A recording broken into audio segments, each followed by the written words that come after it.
Hello friends, आप सभी का स्वागत है चैनल में। इस वीडियो में हम हिस्ट्री से one liner 50+ important question cover करेंगे और ये पार्ट 6 है। तो इससे पहले मैं इस टाइप का 5 लेक्चर कवर कर चुका हूँ, तो आप उन लेक्चर को भी देख सकते हैं। मैं प्लेलिस्ट का लिंक आई बटन पे दे दूंगा। तो इस वीडियो में हम हिस्ट्री के वन लाइनर पे फोकस रखेंगे। तो यहाँ पे हमारा फर्स्ट क्वेश्चन है, which ruler introduce the silver coin रुपया इन द 16th सेंचुरी। 16वीं शताब्दी में किस शासक ने चांदी का सिक्का रुपया चलाया था? तो आंसर इज शेरशाह सूरी। तो ये शेरशाह सूरी था जो 16th सेंचुरी में सिल्वर कॉइन रुपया चलाया था। तो बेसिकली शेरशाह सूरी अपने शासनकाल के दौरान मेटल से बने 3 कॉइन को चलाया था। तो ये सिल्वर कॉइन, गोल्ड कॉइन और कॉपर कॉइन को चलाया था। तो जो इसका सिल्वर कॉइन है इसका नाम रुपया था और प्रेजेंट डे जान ही होंगे हम रुपये के नाम से जानते हैं। जो हमारा कॉइन है, जो भी हमारे समय करेंसी, उसे हम रुपये के नाम से जानते हैं। तो पहली बार रुपया ये शेरशाह सूरी के द्वारा प्रयोग किया गया था, तो इसलिए इंपॉर्टेंट बन जाते हैं, पूछे जाते हैं। तो 16th सेंचुरी में सिल्वर कॉइन रुपया ये शेरशाह सूरी के द्वारा चलाया गया था। तो इससे पहले मैं शेरशाह सूरी पे भी कवर कर चुका हूँ, तो आप उस लेक्चर को भी देख सकते हैं। नेक्स्ट है, which rulers constructed a road called सड़क के आजा from east Bengal to Peshawar. किस शासक ने ईस्ट बंगाल से पेशावर तक सड़क के आजम नामक रोड का निर्माण किया था? तो आंसर इज शेरशाह। तो ये शेरशाह सूरी था जो ईस्ट बंगाल से पेशावर तक सड़क के आजम नामक रोड का निर्माण किया था। तो आंसर इज शेरशाह सूरी। और इस रोड को पहले प्राचीन भारत में उत्तरापथ के नाम से जाना जाता था। शेरशाह सूरी के समय इसे रिकंस्ट्रक्ट किया जाता है और इसका नाम सड़क आजम दिया जाता है। देन बाद में फिर इसे अंग्रेजों के द्वारा भी रिकंस्ट्रक्ट किया जाता है और वे ग्रैंड ट्रंक यानी जीटी रोड नाम देते हैं। तो इसे जीटी के नाम से भी जाना जाता है, जीटी रोड के नाम से भी जाना जाता है। और प्रेजेंट हम इस रोड को नेशनल हाईवे 1 और नेशनल हाईवे 2 के नाम से जानते हैं। तो ये भी पूछे जाते हैं, इंपॉर्टेंट है। नेक्स्ट है, where is Qila e Kohna built by Sher Shah Suri. Sher Shah Suri द्वारा किला ए कोहना कहाँ निर्माण किया गया था? तो आंसर इज दिल्ली। तो शेरशाह सूरी किला ए कोहना दिल्ली में बनवाया था। नेक्स्ट है, who named Pataliputra as Patna. Pataliputra को पटना नाम किसने रखा था? तो आंसर इज शेरशाह सूरी। तो माना जाता है ये शेरशाह सूरी था जो पाटलिपुत्र को पटना के नाम से रखा था।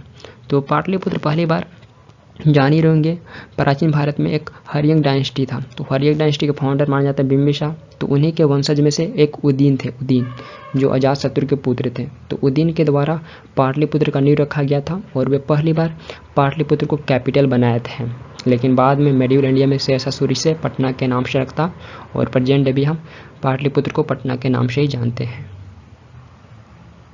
नेक्स्ट है, where is the tomb of Sher Shah Suri located. Sher Shah Suri का मकबरा कहाँ स्थित है? तो आंसर इज सासाराम। सासाराम में शेरशाह सूरी का मकबरा स्थित है और सासाराम ये बिहार में स्थित है। नेक्स्ट है, who was the contemporary of Buddha. Gautam Buddha के समकालीन कौन थे? तो आंसर इज बिम्बिसार। बिम्बिसार ये बुद्ध के समकालीन थे। नेक्स्ट है, who was the founder of the Haryanka dynasty. Haryanka वंश के संस्थापक कौन थे? तो आंसर इज बिम्बिसार। बिम्बिसार ये हरियंक वंश के संस्थापक थे। तो इससे पहले मैं मगध पे एक सेपरेट लेक्चर कवर किया हूँ, जो भी मगध के अर्ली 3 डायनेस्टी थे, हरियंक, शिशुनाग और नंद। तो मैं उन तीनों को एक ही लेक्चर में कवर किया हूँ, तो देख सकते हैं, मैं लिंक आई बटन पे दे दूंगा। तो हरियंक डायनेस्टी के फाउंडर थे बिम्बिसार। नेक्स्ट है, what was the capital of Magadh under Bimbisara. Bimbisara के अधीन मगध की राजधानी क्या थी? तो आंसर इज राजगीर या ग्रीवराज। तो राजगीर या ग्रीवराज ये बिम्बिसार के अंडर मगध की कैपिटल थी। देन बाद में फिर इन्हीं के वंशज के अजातशत्रु के पुत्र थे उदयन। तो उदयन के समय में पाटलिपुत्र का नींव रखा जाता है सोन और गंगा नदी के तट पे, और फिर पाटलिपुत्र को पहली बार कैपिटल बनाया जाता है। तो अजातशत्रु तक मगध का कैपिटल राजगीर या ग्रीवराज थी। तो आंसर इज राजगीर या ग्रीवराज। नेक्स्ट है, who was the son of Bimbisara. Bimbisara के पुत्र कौन थे? तो आंसर इज अजातशत्रु। अजातशत्रु ये बिम्बिसार के पुत्र थे। नेक्स्ट है, who organise the Shivaji and Ganpati festivals to revive Hindu culture in India. Bharat में हिंदू कल्चर को पुनर्जीवित करने के लिए शिवाजी और गणपति फेस्टिवल्स का आयोजन किसने किया? तो आंसर इज बाल गंगाधर तिलक। तो बाल गंगाधर तिलक ये भारत में हिंदू कल्चर के रिवाइव के लिए शिवाजी एंड गणपति फेस्टिवल को ऑर्गेनाइज किए थे। और बाल गंगाधर तिलक जी को जान ही रहे होंगे, इन्हें लोकमान्य के नाम से जाना जाता है। नेक्स्ट है, हु इज नोन एज लोकनायक। लोकनायक के नाम से किसे जाना जाता है? तो आंसर इज जयप्रकाश नारायण। जयप्रकाश नारायण जी को लोकनायक के नाम से जाना जाता है। नेक्स्ट है the use of iron was started in India around. Bharat में लोहे का उपयोग लगभग शुरू हुआ था। Answer is 1500 to 1000 BC। तो लगभग 1500 से 1000 BC के आसपास भारत में आयरन का उपयोग शुरू हुआ था। तो answer is 1500 to 1000 BC। Next है ऐतरेय ब्राह्मण इज रिलेटेड टू। ऐतरेय ब्राह्मण किससे संबंधित है? तो आंसर इज ऋग्वेदा। ऐतरेय ब्राह्मण ऋग्वेद से संबंधित है। तो आंसर इज ऋग्वेद। नेक्स्ट है the battle of 10 kings as referred to in the Rigveda was fought on the banks of the river. Rigveda में वर्णित 10 राजाओं का युद्ध किस नदी के तट पर लड़ा गया था? तो आंसर इज परुष्णी। ऋग्वेद में वर्णित 10 राजाओं का युद्ध परुष्णी नदी के तट पर लड़ा गया था और परुष्णी को हम प्रेजेंट डे रावी नदी के नाम से जानते हैं। तो बेसिकली परुष्णी ये रावी नदी का ऋग्वेदिक नेम है। तो ये भी पूछ लिए जाते हैं रावी रिवर का ऋग्वेदिक नेम क्या है? तो परुष्णी ये रावी रिवर का ऋग्वेदिक नेम है और इस नदी पर ऋग्वेद में वर्णित 10 राजाओं का युद्ध लड़ा गया था। और ये भी आपको ऋग्वेद के 7th मंडल में देखने को मिलेगा। बैटल ऑफ 10 किंग्स ये ऋग्वेद के 7th मंडल में मेंशन है, क्योंकि ऋग्वेद को भी 10 मंडल में बांटा गया है। तो ये भी पूछ लिए जाते हैं किस मंडल में मेंशन है बैटल ऑफ 10 किंग्स। तो 7th मंडल में, और ये परुष्णी नदी के तट पर लड़ा गया था। नेक्स्ट है which the most prominent Rigvedic river. Rigveda की सबसे प्रमुख नदी कौन सी है?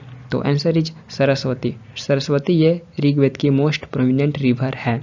और जान ही रहेंगे वैदिक सभ्यता का विकास भी सरस्वती नदी के तट पर ही हुआ था। तो वैदिक सिविलाइजेशन भी फ्लरिश्ड सरस्वती नदी के तट पर ही हुआ था। बट यहाँ पे इम्पोर्टेंट है सिंधु नदी, क्योंकि कन्फ्यूजन हो सकते हैं। सिंधु नदी सबसे अधिक बार ऋग्वेद में मेंशन है, लगभग 30 बार से ज़्यादा मेंशन है। और सरस्वती यह सबसे पवित्र नदी मानी गई है ऋग्वेद में। तो इनमें कन्फ्यूजन हो सकते हैं आपको। सिंधु जिसे हम इंडस भी जानते हैं, तो इंडस सबसे अधिक बार मेंशन है ऋग्वेद में, और सरस्वती यह सबसे प्रमुख नदी, सबसे प्रोमिनेंट रिवर है ऋग्वेद की। नेक्स्ट है which was the most important deity during the later Vedic age. उत्तर वैदिक युग के दौरान सबसे महत्वपूर्ण देवता कौन से थे? तो आंसर इज प्रजापति। प्रजापति ये लेटर वैदिक एज के दौरान इंपॉर्टेंट डेटी थे। तो आंसर इज प्रजापति। और यहीं भी आपसे पूछेगा सिर्फ वैदिक एज के दौरान, तो उस कंडीशन में आंसर होगा इंद्र, अग्नि। तो ये वैदिक एज के दौरान इंपॉर्टेंट देवता थे, और लेटर वैदिक एज के दौरान प्रजापति हो जाते हैं। तो ये भी पूछ लिए जाते हैं। नेक्स्ट है Rigveda is divided into how many mandals. Rigveda को कितने मंडलों में बांटा गया है? तो आंसर इज 10। ऋग्वेद को 10 मंडलों में बांटा गया है। नेक्स्ट है विच वेदा कंटेन्स द गायत्री मंत्र। गायत्री मंत्र किस वेद में है? तो आंसर इज ऋग्वेद। गायत्री मंत्र ऋग्वेद में देखने को मिलेगा। तो जाने रहेंगे 4 वेद है, तो आपको ऋग्वेद जो ओल्डेस्ट वेद है, तो इसमें गायत्री मंत्र कंटेन है।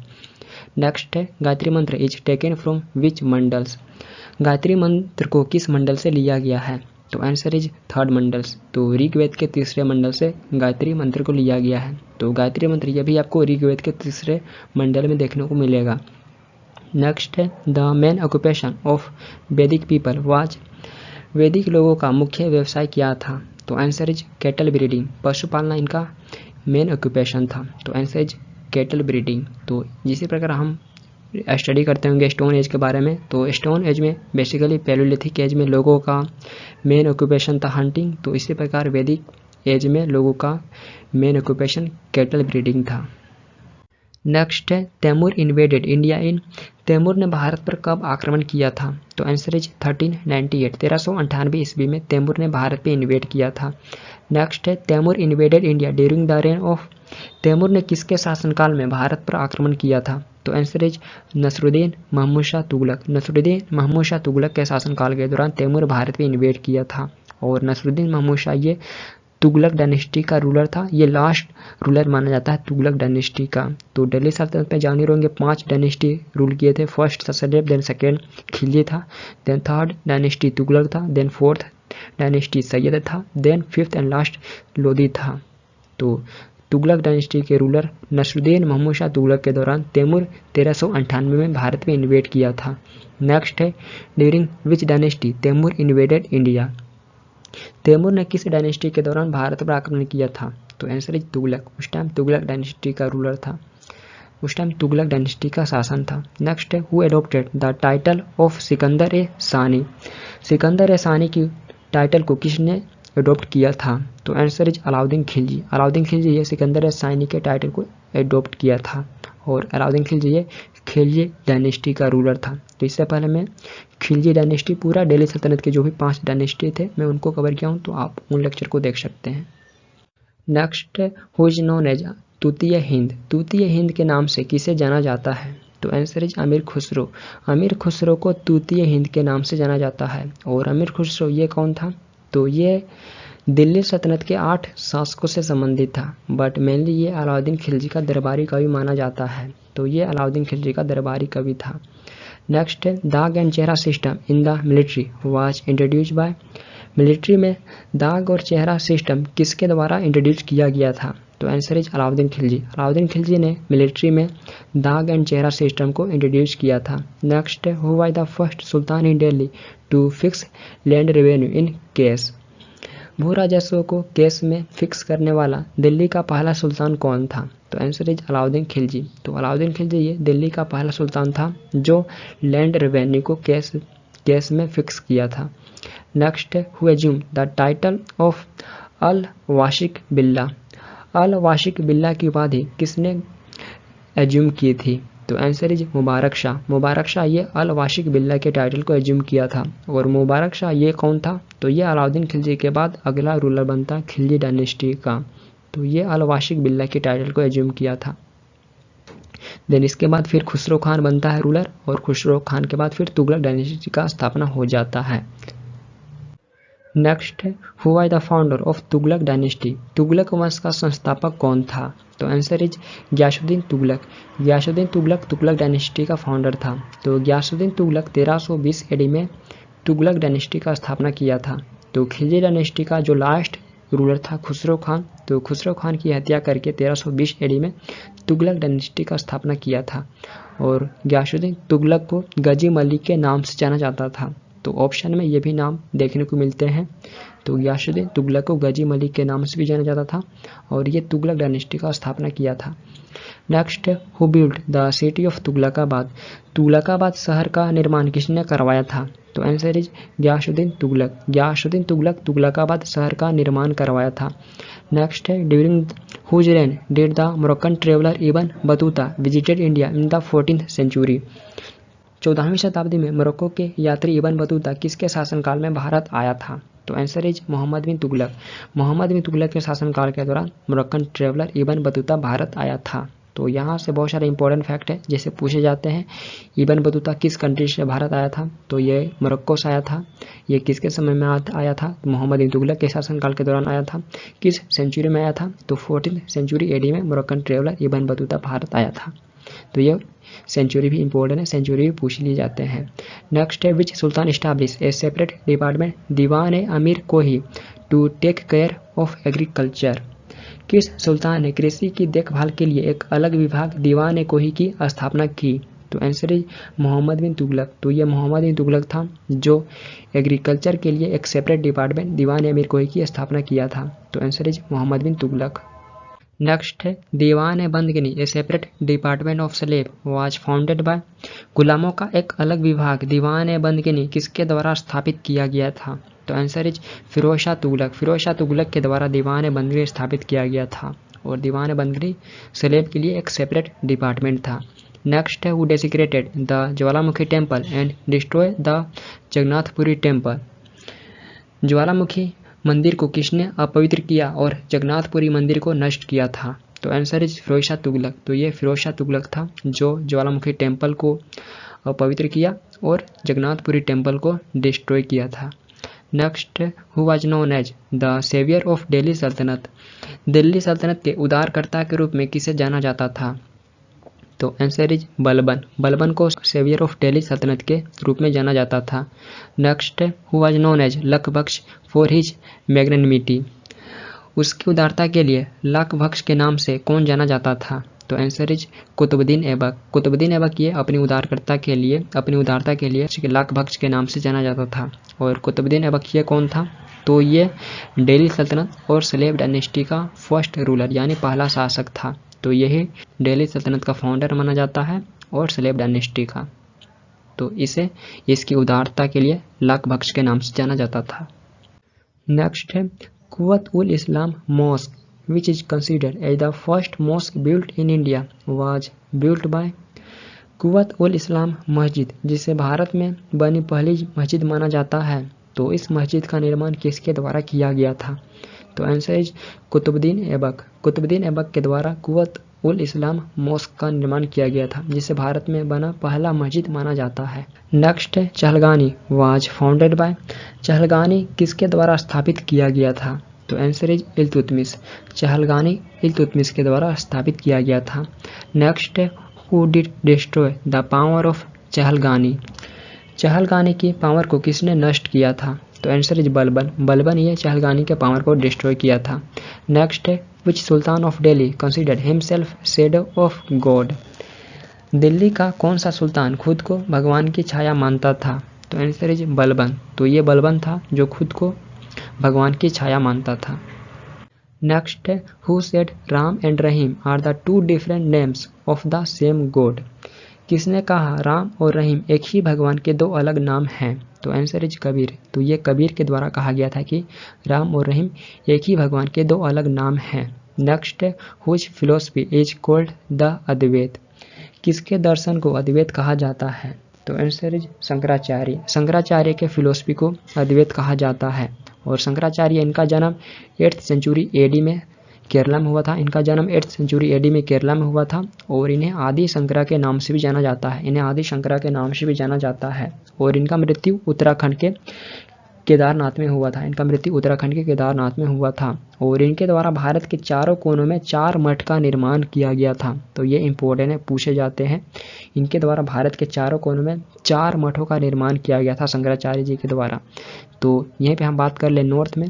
तो नॉर्थ में ये बद्रीनाथ में किए हुए थे। नॉर्थ में ये बद्रीनाथ में किए हुए थे, जो आपको उत्तराखंड में देखने को मिलेगा बद्रीनाथ। देन साउथ में बात कर लें तो साउथ में ये श्रृंगेरी में किए हुए थे। साउथ में ये श्रृंगेरी में किए हुए थे। श्रृंगेरी कर्नाटक में स्थित है। देन यहाँ पे हम ईस्ट में बात कर लें तो ईस्ट में ये पुरी में किए हुए थे। पुरी जो उड़ीसा में स्थित है। और वेस्ट में ये द्वारका में किए हुए थे। द्वारका जो आपको गुजरात में देखने को मिलेगा। तो ये भारत के चारों कोनों में 4 मठों का निर्माण किए हुए थे शंकराचार्य। तो ये पूछे जाते हैं। और इनके दर्शन को अद्वैत के नाम से जाना जाता है। अद्वैत वेदांत के नाम से जाना जाता है। नेक्स्ट है which philosophy system was founded by Vallabhacharya. Vallabhacharya ने किस दर्शन प्रणाली की स्थापना की थी? तो आंसर इज शुद्ध द्वैत। तो ये शुद्ध द्वैत फिलोसफी सिस्टम की स्थापना किए हुए थे वल्लभाचार्य। नेक्स्ट है who was contemporary of Namdev. Namdev के समकालीन कौन थे? तो आंसर इज सेना। सेना ये नामदेव के समकालीन थे। नेक्स्ट है द फर्स्ट भक्ति मूवमेंट वाज ऑर्गेनाइज बाय। पहली बार भक्ति आंदोलन किसके द्वारा आयोजित किया गया था? तो आंसर इज रामानुजाचार्य। रामानुजाचार्य के द्वारा पहली बार भक्ति मूवमेंट को ऑर्गेनाइज किया गया था। तो मेडिवल इंडिया में पहली बार भक्ति मूवमेंट रामानुजाचार्य के द्वारा ऑर्गेनाइज किया गया था। और इनका जन्म लगभग 11th सेंचुरी एडी में तमिलनाडु में हुआ था। तो पूछे जा सकते हैं, इनका जन्म लगभग 11th सेंचुरी एडी में तमिलनाडु में हुआ था। और इन्हें रामानुज के नाम से भी जाना जाता है। तो इनके द्वारा मेडिवल इंडिया में पहली बार भक्ति मूवमेंट को ऑर्गेनाइज किया गया था। नेक्स्ट है which bhakti saints wrote the commentary on Vedanta Sutra Sanskrit. वेदांत सूत्र पर संस्कृत में भाष्य किस भक्ति संत ने लिखा था? तो आंसर इज वल्लभाचार्य। वल्लभाचार्य के द्वारा लिखा गया था। और वल्लभाचार्य ये सूरदास के गुरु थे। सूरदास के ये गुरु थे। तो ये पूछे जा सकते हैं सूरदास के गुरु कौन थे? तो ये वल्लभाचार्य थे। ये सूरदास के गुरु थे। नेक्स्ट है विच सेंट रोट विजक। विजक किस संत ने लिखा था? तो आंसर इज कबीरदास। तो ये कबीरदास विजक लिखे हुए थे। बेसिकली ये इनके शिष्यों द्वारा कंपाइल किया गया था, बट इन्हीं को माना जाता है। Next which Sikh Guru was born at Patna. किस सिख गुरु का जन्म पटना में हुआ था? तो आंसर इज गुरु गोविंद सिंह। तो ये 10th एंड लास्ट सिख गुरु थे तो इनका जन्म पटना में हुआ था। तो ये 10वें और अंतिम सिख गुरु थे सिखिज्म में, तो इनका जन्म पटना में हुआ था। तो इससे पहले मैं सिखिज्म में जो भी 10 गुरु हुए हैं तो मैं उन पर कवर कर चुका हूँ सेपरेट लेक्चर, तो आप देख सकते हैं। तो बेसिकली आपको जो भी मेड्यूल इंडिया में देखना है तो उसे आप मेडिवल के प्लेलिस्ट में देख सकते हैं, मिल जाएगा। मैं लिंक डिस्क्रिप्शन में दे दूंगा। तो इस वीडियो में हम हिस्ट्री से वन लाइनर 50+ क्वेश्चन कवर करने की कोशिश किए। तो उम्मीद है ये वीडियो आप सभी के लिए हेल्पफुल होगा। यदि हेल्पफुल रहा तो आप अपना फीडबैक दे सकते हैं। इस वीडियो को भी लाइक, कमेंट एंड शेयर कर सकते हैं और इस चैनल को भी सब्सक्राइब कर सकते हैं फॉर मोर वीडियोज। तो हम फिर मिलते हैं नेक्स्ट वीडियो के साथ। Thank you for watching this video. Thank you.